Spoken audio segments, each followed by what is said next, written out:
সময় সংক্ষেপ এবং সময় অনেক বক্তা বেশি, লম্বা কথা নন বা সারা পৃথিবীর ইহুদি বছরা নেতা নিজেকে স্মরণ করে দিতে চায়। আফগান থেকে দিনে পরে যে ব্যর্থ হয়েছে, ইনশাআল্লাহ বাইতুল মুকাদ্দাস আমাদের প্রথম কেবলা রক্ষা করা পৃথিবীর সমস্ত মুসলমানের নৈতিক দায়িত্ব। ঠিক কিনা বলেন?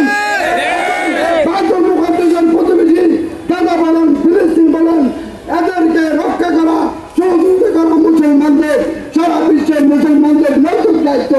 সেই জন্য সারা বিশ্বের সমস্ত মুসলিম দেশের প্রতি এখন আবেদন, সবাই এগিয়ে আসেন, যাতে করে সারা বিশ্বের এই ইহুদি নাসারা কোরআনে ডিক্লেয়ার করছে তারা আমাদের দুশ্মন, এই দুশ্মনের বিরুদ্ধে লড়াই করতে আমরা সদা সর্বদা সশস্ত্র থাকবো। আল্লাহ তৌফিক দিন, আমিন।